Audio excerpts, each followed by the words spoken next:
Chapter 14. A Chance to Change History.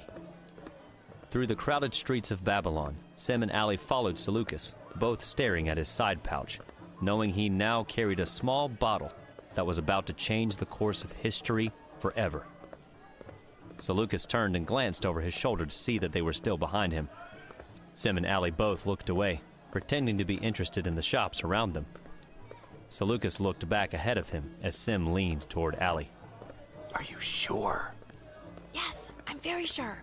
A creep in a gray robe with a burn scar on his neck came up to him out front and handed him the bottle, saying it would kill Alexander, whispered Ally. Seleucus turned his head and peeked back at them with his left eye again. Sem and Ally once more looked away and pretended nothing was wrong. He looked forward and continued to make his way down the street through the crowd. So what if he does kill him? Like it'll really matter. As long as he helps us before he dies. You seriously don't know your history, do you? Asked Ally, sounding utterly astounded. For a man who travels in time, I figured you'd have a little knowledge of the world. Like I said, I used to know someone who knew all that for me. Alexander is probably the most famous king of ancient history. He conquered and ruled an empire that stretched from Europe to India, all the way to Egypt. He created the most famous library in history. It was even named after him. It stored the greatest knowledge of humankind to date until it burned down and was lost forever. Shoot, even the city in Egypt where it was located was named after him. So he's a big deal. I get it. Gives us even more reason not to do anything. If we stop Seleucus, Alexander might live, and the library might never be destroyed. We might help prevent the loss of human knowledge that set humanity back centuries. Sem shook his head with disapproval. Doesn't matter. We need to stay out of it. As long as he helps us find who we're looking for before he dies, we stick to our job. If we don't find the traveler, there won't even be a library to burn. So stay out of it. Let's just go to the feast and hope for some good news. Then get out of here. Sem's communicator beeped under his bracelet. His face turned pale with surprise. Ally quirked her eyebrows at him. Seleucus noticed the sound and turned his head back to see what the source of the noise was. Sem pretended not to hear it, trying to look interested in a shop selling carpets. Seleucus looked back ahead of him, scanning around looking for the source of the noise. Sem reached his finger under his bracelet and pressed the decline message button. The communicator fell silent.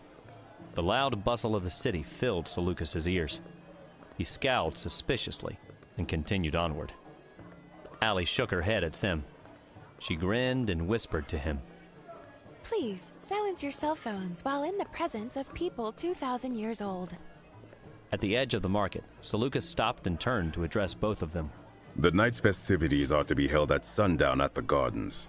It is best you not be late. I must leave you now and tend to more urgent matters. Thank you very much, replied Sem with a bow. Seleucus lowered his head in response, then turned and headed back toward the gardens. Sem grabbed Ally by the robe and tugged her into a small corridor between two buildings decorated with small stone benches. He scanned the corridor as he entered to be sure no one was around. Stand between me and the street for a second. Sem stood close to the wall with Ally blocking anyone's view of him.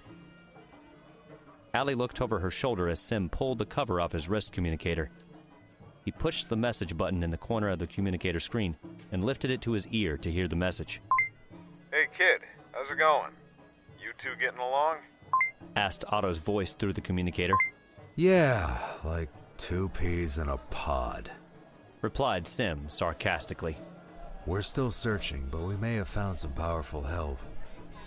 We've been invited to a feast tonight, so we'll see if our new friend pays off. We'll let you know as soon as we find them.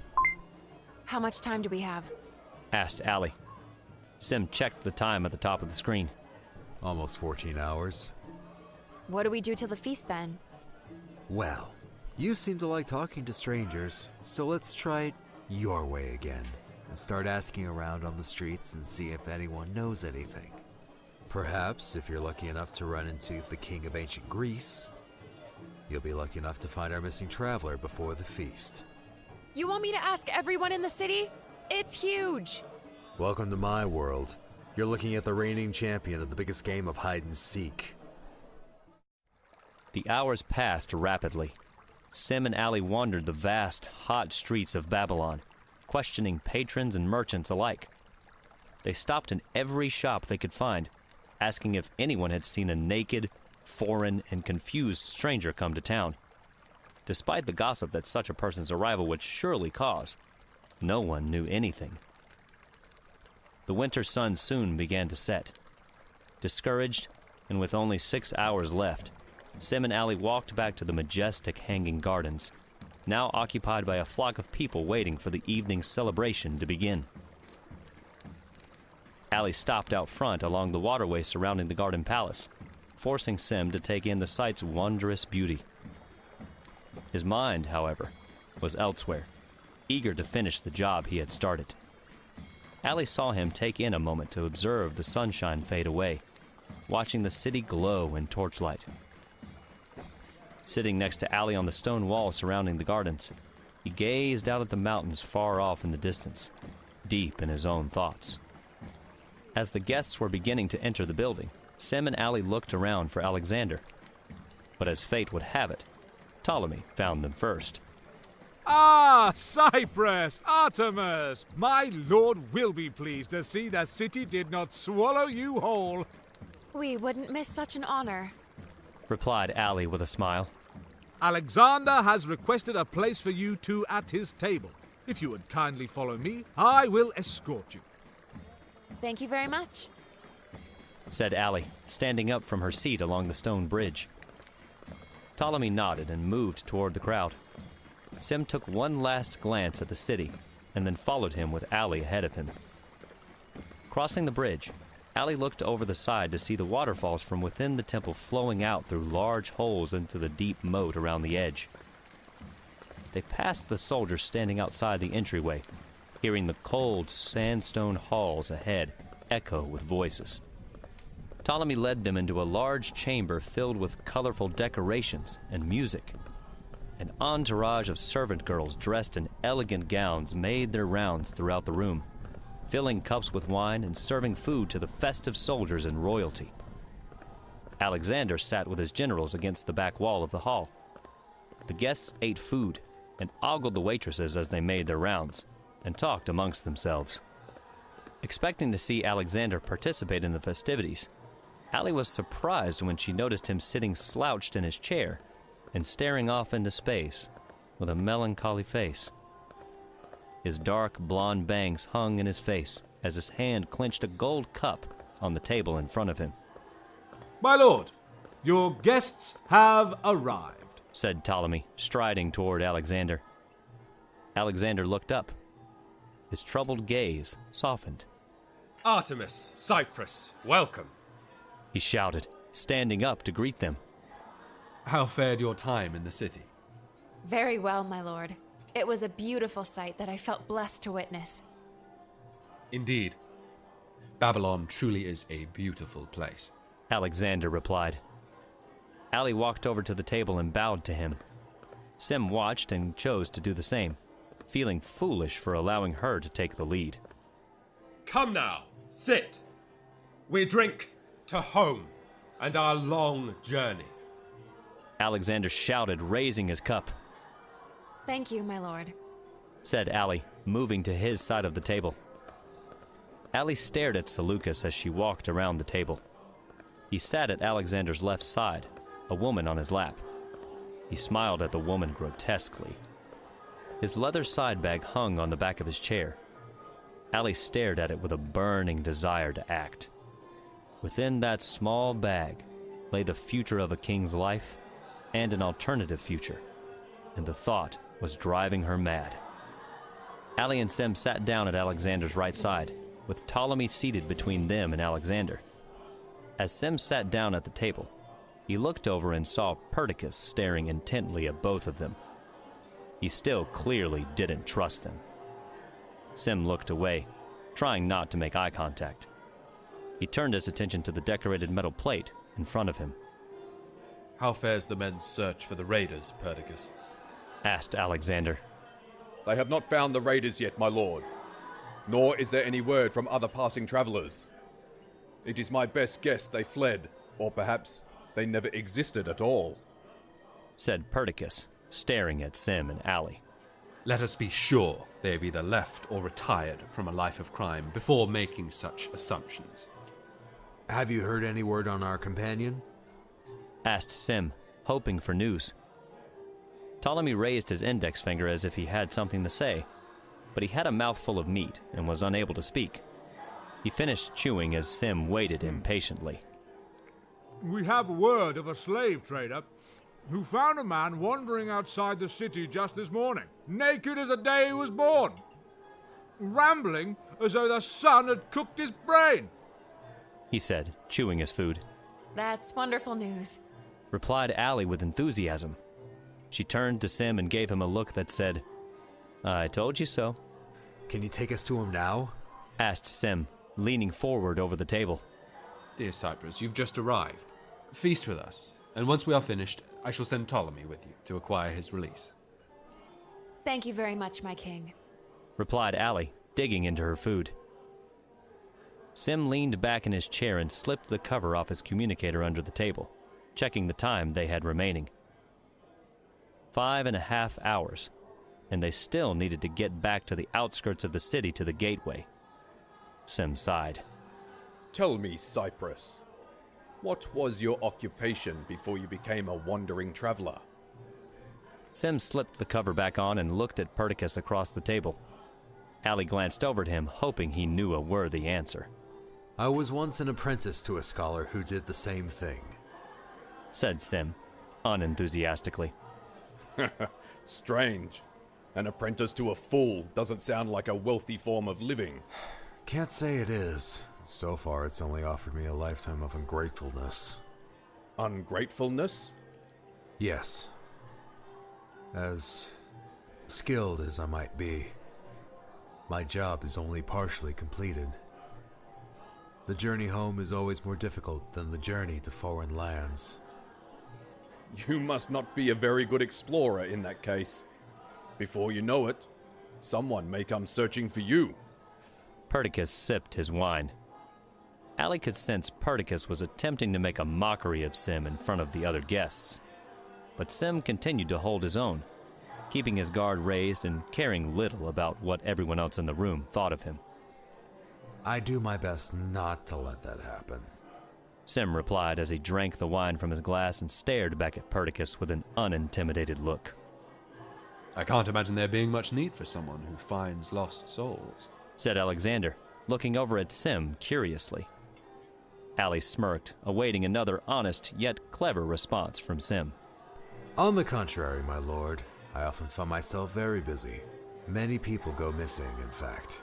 No doubt they run away to see my lord's divinity in the flesh, said Ptolemy with a grin. The opportunity to see a god on earth would make even the sanest of men wander in search of him. I wish not to speak of my godhood when I have strayed so far from it.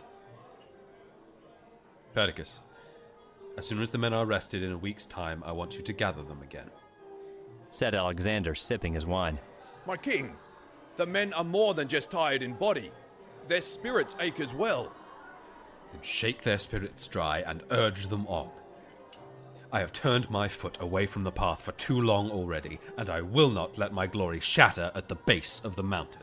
Your glory has already reached the summit, Alexander, said Ptolemy, speaking as an honest friend.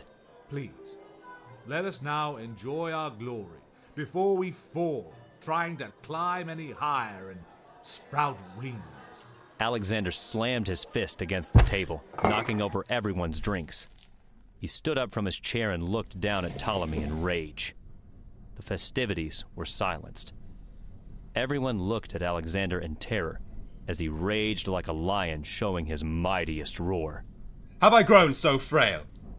I am not but a brittle old man now. As a descendant of the mighty Hercules, I shall not falter at my trials. If you should so doubt me, may you join your brothers at arms. Ally shuffled her chair away from Alexander and Ptolemy toward Sem. anticipating that the angry king might begin throwing his food. Seleucus raised his eyebrows at Alexander, seemingly knowing he was only digging his own grave even deeper. Ptolemy sat unaffected by Alexander's outburst. He picked up his spilled cup of wine and offered a disheartened look before speaking. Alexander, you and I have been friends for a lifetime. Please, let go of your search for glory and enjoy all that you have accomplished. Your father would have been proud of you. My father's glory has been overshadowed by my own, and by the time I pass, I expect my own glory will have all but washed it away. It already has, Alexander. Now please, sit, and let us continue to enjoy tonight. More wine, please, said Ptolemy, trying to dampen the flame in Alexander's spirit. Alexander took a deep breath, his heart still heaving with rage. He waved his hand to the room, gesturing to the musicians to play on. The music resumed, and the crowd returned to their conversations. Thank you, friend, replied Ptolemy as Alexander sat back down. Alexander huffed in his chair, still distraught but not wanting to ruin the night's events. Ally and Sem turned back to their meals, choosing not to say anything. Alexander waited for his wine to be refilled and drank from his cup. May my life end in agony for turning my back on my own road to greatness, muttered Alexander. Ally watched Ptolemy roll his eyes, clearly growing tired of Alexander's pessimism. You thief! Shouted Seleucus, grabbing the woman pouring wine next to him. He stood up as the woman dropped her jug of wine on the floor. Seleucus patted her down, then began to search around the table. Where have you hidden it? What is it now, Selecus? Asked Alexander, still filled with dread. Someone has stolen my bag, he replied. Perdiccas leaned forward and looked directly at Ally and Sem suspiciously. You probably misplaced it with the rest of your intellect, replied Ptolemy. Seleucus grabbed the woman again and began interrogating her. What have you done with it? He shouted at her. The woman stood, shaking her head hysterically. Sem looked over at Ally, noticing her face was red. Her hand trembled beneath the table as she tried to drink her wine. Sem grunted under his breath. Everyone stand up! Shouted Seleucus. Calm yourself. 'Tis only a bag. You act as though someone has stolen your manhood for the second time. I do not care. I will not have thievery in these halls. Everyone do as he says, called Perdiccas as he stood up from his chair. Alexander and Ptolemy both sighed as Ptolemy stood up. Sem stood as well, considering their next best course of action. Ally remained seated in terror with the bag resting underneath her. She knew the moment she stood up that her plan would be foiled. She thought of trying to grab the bag out from under her and hiding it in her robes. But before she could even attempt her doubtful plan, Seleucus looked over at her, clearly noticing her worried face and stiff posture. Stand up. He lurched over, his shoulders broad and towering. I said stand up!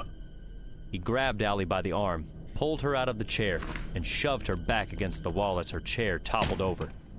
Sem stepped back to her side. She rubbed the spot on her arm where Seleucus grabbed her. Seleucus looked big enough to bend steel, and the bruise mark on Ally's arm was already beginning to show proof. The crowd fell silent again as they watched the drama unfold. Looking down at the chair, Seleucus grabbed his leather bag by the strap and held it up for everyone to see. You two are thieves! Ally shook her head and looked over at Alexander. No, it's not what you think. He was going to poison you.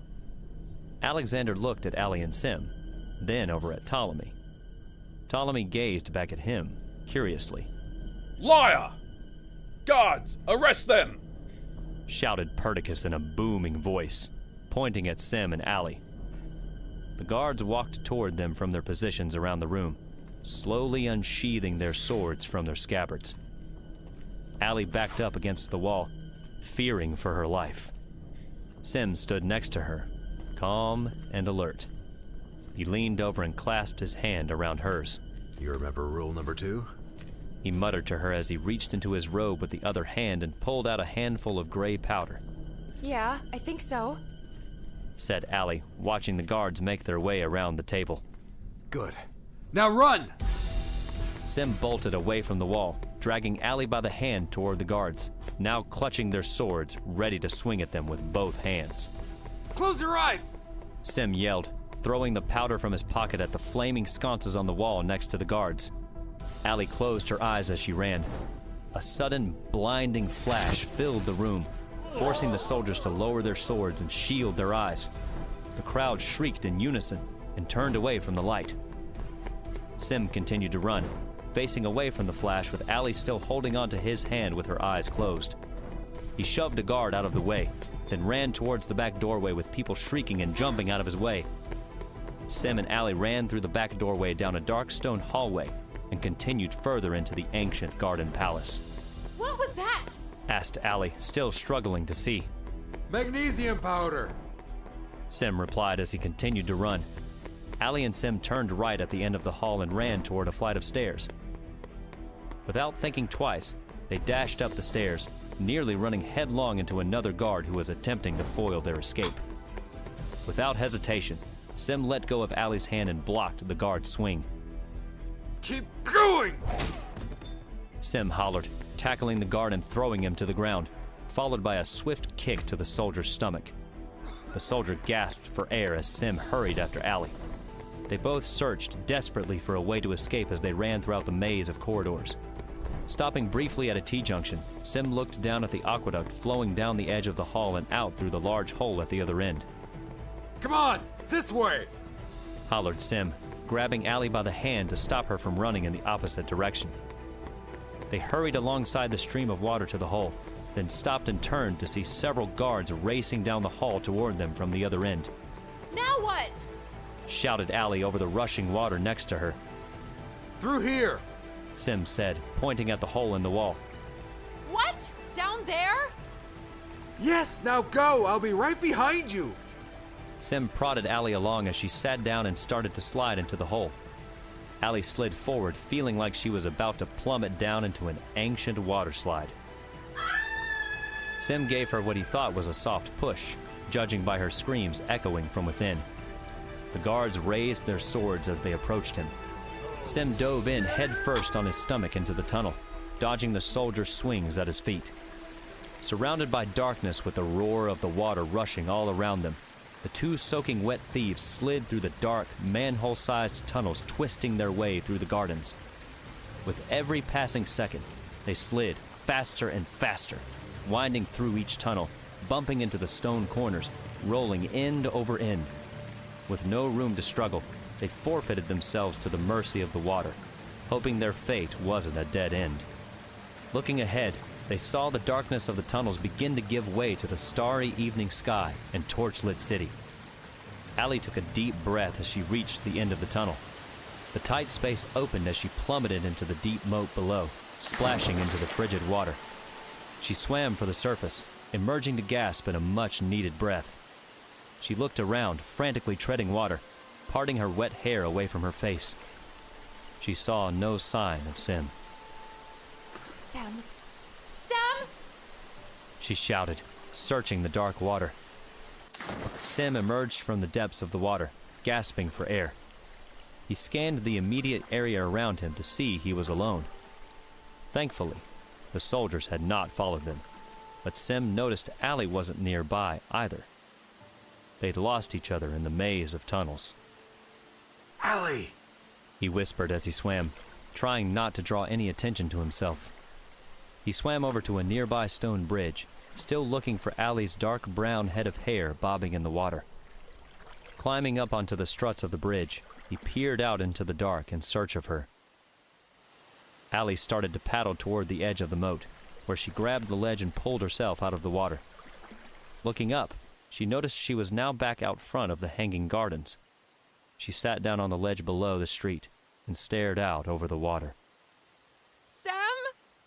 Pulling himself up onto the bridge, Sem climbed over the side and ducked down behind the stone wall.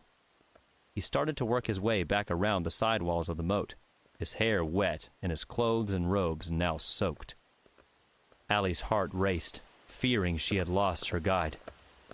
Ally heard the marching footsteps approaching the top of the ledge above her. She looked up and felt herself being roughly grabbed by her arms and hoisted up from the ledge and onto the street. She fought to shake the soldiers holding onto her as they dragged her over to where Perdiccas stood with a wicked smile. Seleucus waited at his side, snarling at her. "We found the woman, sir," said one of the soldiers. Was the man with her? "No, though it's possible he came through another tunnel." Search the whole moat until he is found. Kill her in the meantime. No! Shouted a voice from behind them. Ally looked back and saw Alexander rushing out across the bridge to reach them. Leave her be. I will take her into my custody. My king! She is obviously a criminal and must be dealt with, retorted Perdiccas. Even so, I will have her brother found before we decide her fate, said Alexander. He grasped Ally by the arm and pulled her away from the soldiers. He stood between them and her, protecting her from harm. She will remain with me for the time being. Ally stood dripping and shivering, fearing for what would happen to her. Seleucus grinded his teeth, staring at Alexander. My lord, what if she makes an attempt on your life? Asked Seleucus. Do you not believe your king can handle one woman? Alexander raised his eyebrows, awaiting a response. Perdiccas and Seleucus stood silently. Alexander smiled selfishly and dragged Ally by the arm back into the garden palace. Seleucus watched the two of them walk away, and his hands curled into fists. Sem wandered the streets around the palace as quietly as he could, searching for Ally. There was no sign of her. He sat down in his soaking wet robes with his back against a stone building near the moat. All right, Sem. What now? He murmured to himself, brushing the water from his hair. Cold and sick of being soaking wet, he lifted the cover from his communicator and checked the time. You have 5 hours, Sem. Think. What do you do now? Sem sat at the base of the building, looking up at the sky and hoping he would hear the sound of Ally climbing out of the moat to greet him.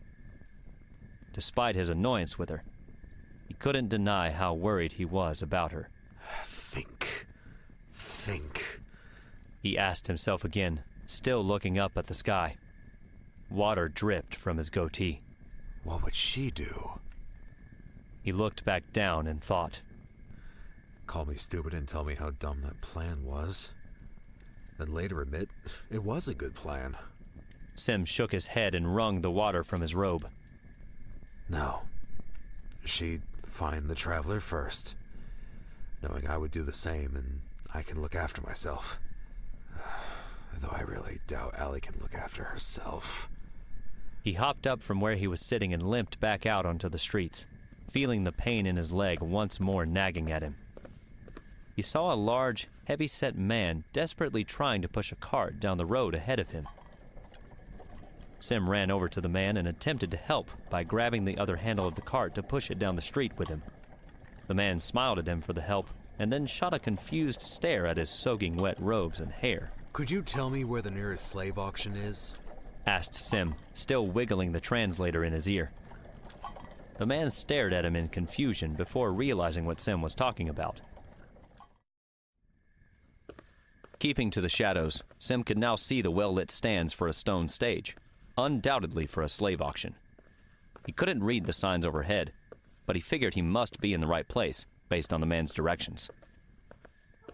Wandering closer to the abandoned stage, he searched the vicinity in hopes he would find Ally, waiting for him. The auction isn't until tomorrow, said a voice from the darkness behind him. Sem turned around to see a shadowed figure make his way toward him into the torchlight. I figured you'd come here looking for her. You seemed eager back at the gardens. To Sem's surprise, Ptolemy walked out from the dark with not a single soldier in sight. You here to arrest me?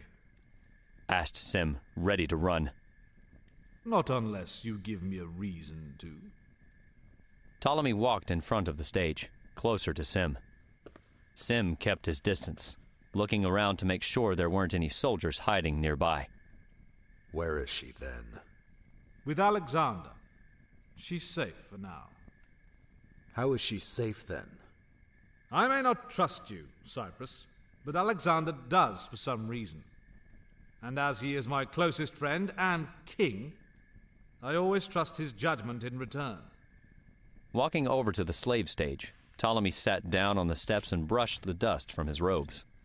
Alexander and I have always anticipated that the men might turn on him eventually. Your sister's outcry brought our suspicions into the light. And so, he sent me to find you and ask for your help. Help? How? Provide me with something to prove his men's betrayal. You two seem to know something we don't. Give me proof of how you knew of this betrayal, and in return, we'll help you to escape and spare your lives. You mean the three of us? We're not leaving till we find who we're looking for. Of course. And just to prove I'm a man of my word. Ptolemy waved to a window on the building near the back of the stage. The window shutter closed. The door to the building opened, and a pair of men walked out, leading a tall, darkly tanned young man in chains and tattered robes. The two men removed the chains from his ankles and wrists and left the young man standing in the street as they walked back inside. Sem walked over to the young man. He didn't look to be Babylonian based on his shaved hair and Hispanic appearance. What's your name? Asked Sem. The young man looked at him, surprised to hear Sem's translator flawlessly speaking back to him in his voice. Oh, thank God. Finally, someone around here who speaks my language. Shh! Keep your voice down. What's your name? Asked Sem. The young man rubbed his wrists and cleared his throat. Oliver. What's the last thing you remember before you got here, Oliver? I was on my way to meet up with some friends outside the market when I suddenly woke up here in the desert. Where are you from? Rio, the West End. This is the poor soul you've been looking for? Asked Ptolemy. Yeah, this is him. Replied Sem. He looked at Ptolemy, satisfied that he'd kept his word. Good. So, you'll help us then? I'm not sure how. Replied Sem, walking back over to Ptolemy. Please, can you just explain to me what's going on? Asked Oliver. Sem turned to him. Just stick with me for now, and I'll explain everything later. Oliver walked over to Sem and knelt at his feet, overwhelmed by finally hearing some words of comfort. He grabbed Sem by the robes and sobbed into them with relief. Why do they always cry? Thank you. Oh, thank you. Get up, please. I'm already dripping wet. What do you know about Seleucus trying to kill Alexander?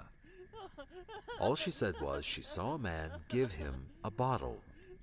Said Sem, trying to lift Oliver to his feet as Oliver clung to his robes. Will you just get up? Sorry. Said Oliver. He wiped his eyes and tried his best to keep himself together. What did this man look like? Asked Ptolemy. He stood up from the stage and strode over to Sem. I don't know. I never saw him. She did say he had a burn scar on his neck, I think. Replied Sem. Oliver now stood at his side. Burn scar? If Seleucus was seeking out poison to kill Alexander, there's only one apothecary in the city that fits that description. He owns the shop further down the street from here, with a garden at the rear. She said he had a letter delivered to him before we arrived. A letter? Asked Ptolemy, seemingly growing concerned. Yeah. She didn't say who it was from. Just that he got a letter and was told to give Seleucus the poison he needed. And that, in return, he would be rewarded. My best guess is, if we could steal that letter, you'd have all the proof you need. Did you say steal? Asked Oliver, making out only Sem's words in the conversation. Yeah, why? Asked Sem, looking at him and hoping he wasn't going to cry again. If you need to steal something, I think I can help. What did he say? Asked Ptolemy, now feeling left out of the conversation. Sem lifted his hand up to Ptolemy. telling him to wait a minute. Ptolemy looked at Sem with an insulted expression. Sem directed his attention to Oliver. How can you help? I'm a pickpocket. It helped my sister and I get by. I wasn't proud of it, probably the only thing I'm good at. If you're needing someone to steal something... Sem lifted his eyebrows, intrigued. Listen, if you agree to get me out of here and back home to my sister, I'll help you steal this letter. Deal. Sem snickered, having already planned to save Oliver, of course. Though getting him back home would still be a problem. What did he say? Asked Ptolemy, impatient. Get back to Alexander and wait for us at the bridge on the north side. Make sure there aren't any soldiers around. We'll get the letter and meet you there. Ordered Sem. What are you going to do? Get the letter. Replied Sem, grabbing Oliver by the arm and beginning to make his way up the street toward the apothecary shop. Ptolemy watched the two of them walk into the darkness of the streets and disappear. He looked around to make sure no one had been watching. He shook his head in disapproval, now leaving the fate of his king in the hands of two thieves who spoke in strange tongues. He only questioned if they would return soon in one piece. Hey everyone, this is Sean Paulsen, the voice of Oliver from Sem Adventures Across Time. If you've enjoyed your adventure across time so far, be sure to check out our Patreon page at patreon.com/TS Wieland. With your support, you'll gain early access to the next chapter of the book and even a copy of the book itself. With your contribution, more thrilling and inspiring audiobooks can be made every day through the hard work, time, and dedication of voice actors and artists all across the world, including myself, all working together. From all of us here in the World Between Worlds, we'd like to thank you for joining us on our adventures.